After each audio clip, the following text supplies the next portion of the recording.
Bueno, hoy nos vamos a meter de lleno en un texto que, lo mires por donde lo mires, ha marcado la historia.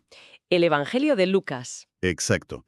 Y para este análisis tenemos un comentario teológico muy detallado. Sí, muy a fondo. Y la misión es simple. Intentar ir más allá de una lectura superficial, de la lectura dominical, y entender qué hace a este Evangelio tan especial.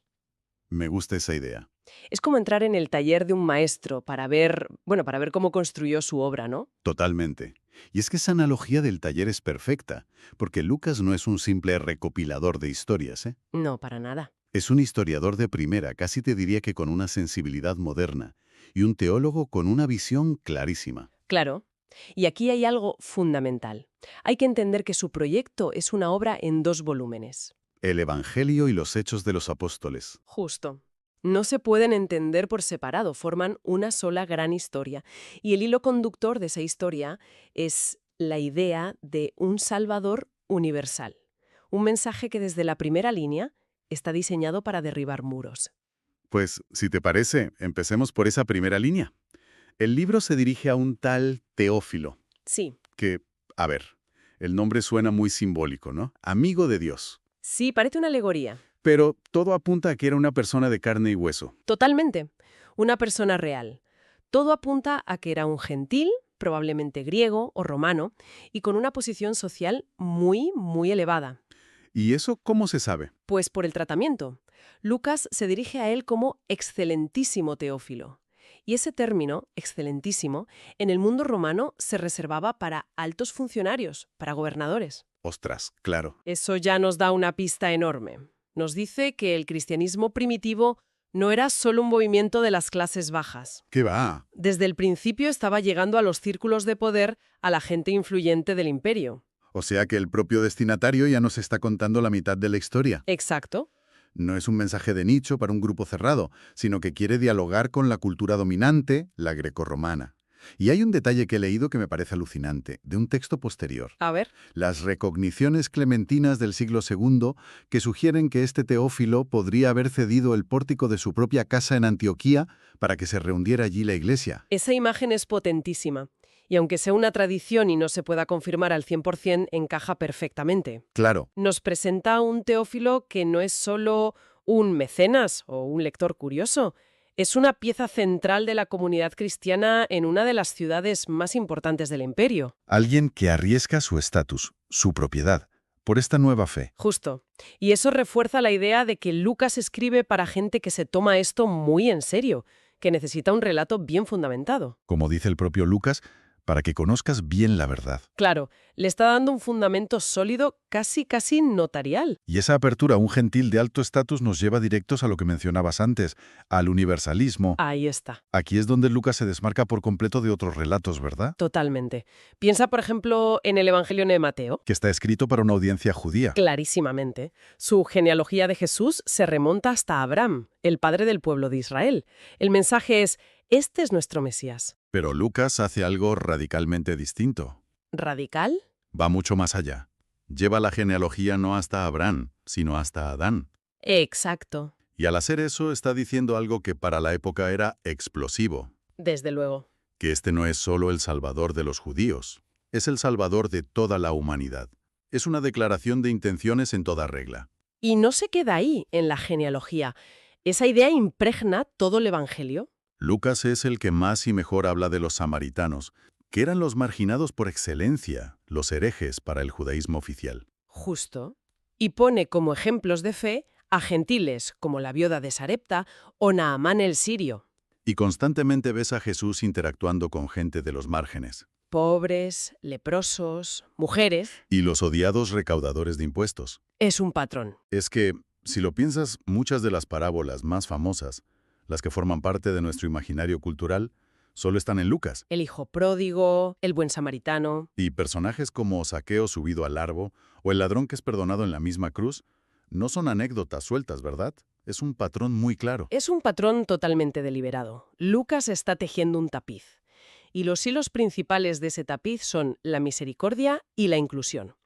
Está mostrando un Dios cuyo amor no entiende de fronteras nacionales, ni sociales ni morales. La invitación es para todos. Para todos, pero sobre todo para aquellos a los que la sociedad ha descartado. Esa compasión es abrumadora.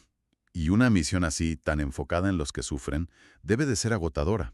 Lo que quizá conecta con otra característica única de este evangelio. La oración. La importancia de la oración. Sí, buena conexión. Sí, de hecho se le llama a menudo el evangelio de la oración. Y con razón, porque nos muestra a Jesús orando muchísimo más que los otros. Muchísimo más. Y siempre en momentos cruciales. Antes de elegir a los 12 apóstoles, antes de la transfiguración, en Getsemaní. La oración es el motor de su misión. Hay un detalle que solo cuenta Lucas que a mí me parece conmovedor. ¿Cuál? Que Jesús oró específicamente por Pedro, para que su fe no fallara justo antes de que lo negara. Es un detalle potentísimo. No es una oración genérica, es personal, Es, anticipando la fragilidad humana. sí, Y lo fascinante es que encaja perfectamente con el retrato que Lucas hace de Jesús como el hombre perfecto.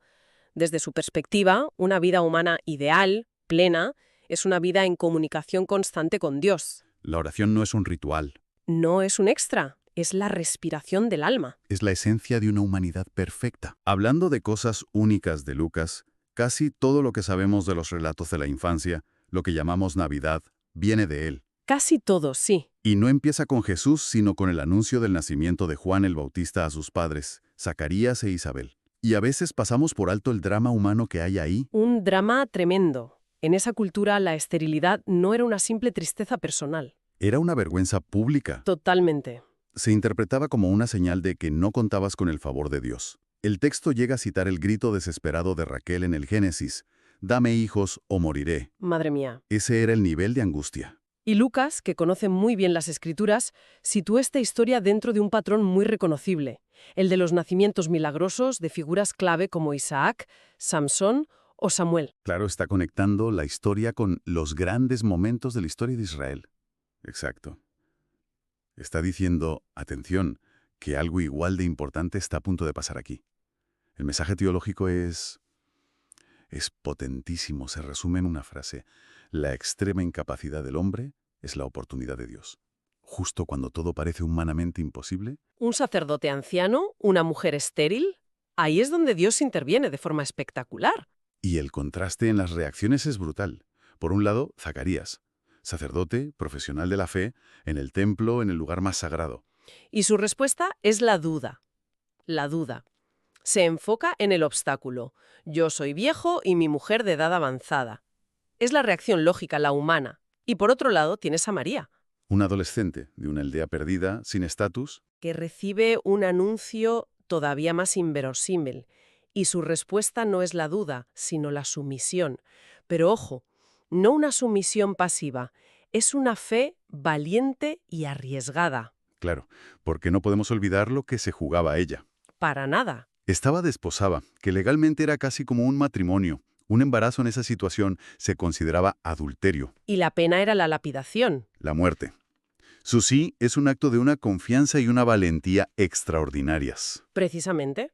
Y ya que hablamos de María, hay un punto teológico muy debatido que el comentario aclara muy bien. A ver, La famosa frase del ángel, que tradicionalmente se traduce como «Dios te salve María, llena eres de gracia». sí, Esa traducción ha llevado a la idea de que ella es una especie de fuente de gracia. o dispensadora, entiendo. Pero si vamos al griego original, la cosa cambia, ¿no? Cambia el matiz, y es un matiz crucial. La palabra griega es que charitomene. ¿Y eso qué significa exactamente? Significa más bien tú que has sido objeto del favor o la gracia de Dios. La gracia no se origina en ella, sino que se posa sobre ella. O sea, ella es la receptora. Es la receptora de la gracia divina, no la fuente. Es una distinción sutil, pero teológicamente es muy, muy importante. Es un matiz enorme, desde luego. Y esto nos lleva a la historia del nacimiento de Jesús. Lucas nos da detalles icónicos, como el pesebre, Sí, que es más que una imagen tierna para un Belén. Hay una reflexión de un teólogo Rienecker que es demoledora. sí, la conozco. Dice algo así como, con el pesebre Israel dio la bienvenida al Mesías, y con la cruz se despidió de él de la forma más infame. Es un contraste brutal. Enmarca toda la vida de Jesús. El pesebre, un comedero para animales, y la cruz, un instrumento de tortura. Ambos son símbolos de rechazo y de humildad extrema. Lucas está marcando el tono desde el principio. Y hay otro detalle lingüístico que a menudo se pasa por alto. El de primogénito. Ese. Cuando dice que María dio a luz a su hijo primogénito. Muchos lo interpretan como sinónimo de hijo único. Pero en griego no es así, para nada. La palabra que usa Lucas es prototokos, primogénito. Y eso designa simplemente al primero de una serie de hermanos. El que tenía ciertos derechos legales. Exacto. Si hubiera querido decir hijo único, habría usado otra palabra, monogenés, que de hecho Lucas usa en otras partes del Evangelio. O sea que al elegir protótocos, el texto parece sugerir o al menos deja la puerta abierta a que Jesús tuvo más hermanos. Algo que, por otra parte, se menciona explícitamente en otros pasajes de los Evangelios. Es fascinante cómo un solo matiz lingüístico puede desmontar siglos de tradición. Y luego está la ironía de cómo se cumplen las profecías. Ah, sí, lo del censo. Exacto. Es un decreto de un emperador pagano en Roma, César Augusto, un acto puramente político y administrativo. Y eso es lo que obliga a José y María a viajar a Belén. Y al hacerlo, sin que el emperador tuviera ni la más remota idea, está cumpliendo la antigua profecía de Miqueas de que el Mesías nacería en Belén. Es que ese es un tema recurrente en Lucas y en Hechos. La historia humana, con sus césares y su política, y la historia de la salvación no son dos mundos paralelos. Están entrelazadas. Dios teje sus propósitos a través de los hilos de la historia humana, a menudo usando a poderes que no son conscientes del papel que están jugando, y todo este escenario se pone en marcha gracias a una figura absolutamente radical, Juan el Bautista. Para entender su impacto hay que entender el momento. Sí, se habla de 400 años de silencio profético. ¿Qué significaba eso en la práctica? Pues imagina un desierto espiritual. Durante 4 siglos el pueblo sentía que Dios no les había hablado a través de un profeta. Había una sensación de abandono, Y a eso se sumaba la corrupción. una corrupción galopante.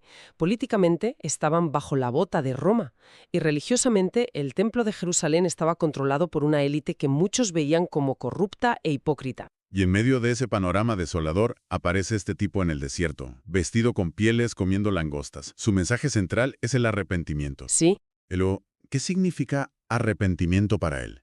No parece que sea solo sentirse mal por los pecados. para nada. Para Juan, el arrepentimiento, la metanoia en griego, no es un sentimiento, es una acción. Un cambio de mentalidad. Un cambio tan radical que se tiene que ver en la vida práctica, en el día a día. Por eso, cuando la gente va y le pregunta, bueno, ¿y qué hacemos? Sus respuestas son increíblemente concretas. Me parece una de las partes más potentes. A las multitudes les dice, si tenéis 2 túnicas, compartid una. Exacto. A los recaudadores de impuestos, que eran famosos por estafar, no les dice, dejad vuestro trabajo. No, les dice, no cobréis de más. Y a los soldados que usaban su poder para extorsionar, les dice, no uséis la violencia para sacar dinero. Es que es increíblemente práctico. Y revolucionario. No les pide que huyan de la sociedad para ser puros en el desierto.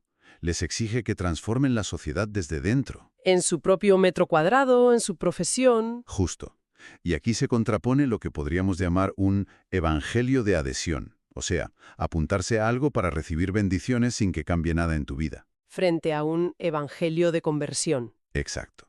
Un evangelio que te pone del revés y te exige una transformación radical.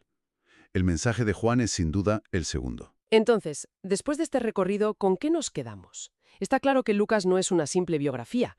Es un manifiesto teológico y una obra de historia, todo en uno. Construido con una precisión de arquitecto. Nos presenta un Salvador para todo el mundo, con una debilidad especial por los que nadie quiere, y cuyo mensaje no te deja igual. Te exige una respuesta que lo cambia todo. Absolutamente. Y para terminar, me gustaría proponer una reflexión que surge de una de las parábolas más famosas de Lucas, la del sembrador. Adelante. Al explicarla, se habla de diferentes tipos de terreno donde cae la semilla de la palabra. Uno de ellos es el camino. Sí, La semilla cae ahí, pero no puede echar raíces porque la tierra está dura, pisoteada por el ir y venir constante de gente, de animales, de carros. una imagen muy visual. El suelo está tan compactado que es impermeable. Exacto. Y eso me lleva a una pregunta que creo que es muy relevante para hoy. En un mundo de notificaciones constantes, de un flujo incesante de información, de redes sociales, de distracciones, Un mundo donde nuestra atención es el bien más preciado y disputado. justo. En ese mundo, ¿cómo podemos evitar que el terreno de nuestra mente y nuestro corazón se convierta en ese camino endurecido y pisoteado? ¿Cómo se cultiva un espacio interior receptivo, donde algo verdaderamente importante y significativo pueda de verdad echar raíces? Una pregunta que da para mucho. Y con esa reflexión lo dejamos por hoy.